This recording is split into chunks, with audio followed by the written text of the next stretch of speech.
Hello दोस्तों, आज हम ऐसे 5 पूर्व WWE सुपरस्टार के बारे में बात करेंगे जो शायद ही कभी WWE में वापसी करेंगे। 5वें नंबर पर आते हैं जॉन मॉक्सली। जॉन मॉक्सली उर्फ डीन एम्ब्रोज WWE में वर्ल्ड चैंपियन रह चुके हैं। आपको बता दें, जब पिछले साल WWE के साथ कॉन्ट्रैक्ट खत्म हुआ तो उन्होंने कॉन्ट्रैक्ट आगे न बढ़ाने के लिए कंपनी पर जोर डाला। WWE छोड़ने के बाद मॉक्सली ऑल इलाइट रेसलिंग में चले गए। टॉक इज जेरिको ब्रॉडकास्ट के एक एपिसोड के दौरान उन्होंने WWE छोड़ने के कारणों का भी खुलासा किया और उन्होंने कहा कि वह WWE में कभी भी वापसी नहीं करेंगे। हालांकि मॉक्सली की वाइफ रेने एंग अभी भी WWE में काम कर रही है, लेकिन वर्तमान में वह केवल WWE के बैकस्टेज शो में ही काम करती है। नेविल जब NXT में थे तो उन्हें WWE के भविष्य के रूप में देखा जाता था, लेकिन जब उनका मेन रोस्टर में डेब्यू हुआ तो WWE ने साफ कर दिया कि वह केवल 205 लाइव में ही रहेंगे।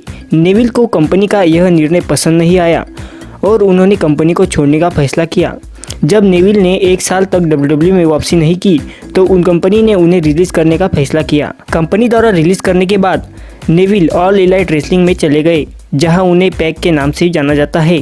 नेविल को WWE छोड़ने में काफ़ी मशक्कत करनी पड़ी और वह शायद ही कभी WWE में वापसी करना चाहेंगे।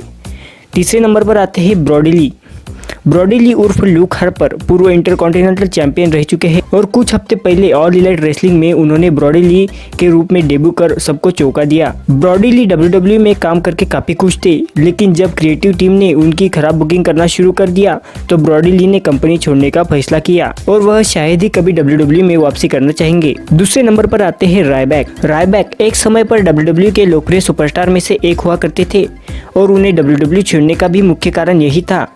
वह WWE द्वारा उनका सही तरह से इस्तेमाल न किए जाने से खुश नहीं थे। आपको बता दें, उन्होंने अपने podcast conversation with the big guy के पहले एपिसोड में अपने WWE छोड़ने के कारणों का खुलासा किया था। उन्होंने इस एपिसोड के दौरान खुलासा किया कि किसी भी इवेंट के दौरान ट्रैवल करने के लिए पैसा खुद अपनी जेब से देना पड़ता था और यही नहीं, वह अपनी बुकिंग से भी खुश नहीं थे। यही कारण है कि उन्होंने कंपनी छोड़ दी और वह अब शायद ही कंपनी में वापसी करेंगे। पहले नंबर पर आते हैं CM पंक ने साल 2014 में WWE छोड़ दी थी, लेकिन उन्होंने साल 19 में वापसी करते हुए फॉक्स के साथ कॉन्ट्रैक्ट साइन किया और वह वर्तमान में WWE के बैकस्टेज शो में काम कर रहे हैं। कुछ समय पहले अफवाह सामने आ रही थी कि CM पंक वापसी कर रेसलमेनिया में सेथ रॉलिंस के खिलाफ मैच लड़ सकते हैं, लेकिन ऐसा नहीं हुआ और डेव मेल्जर ने हाल ही में खुलासा करते हुए कहा था कि विंस मैकमैन CM पंक के साथ दोबारा काम करना नहीं चाहते।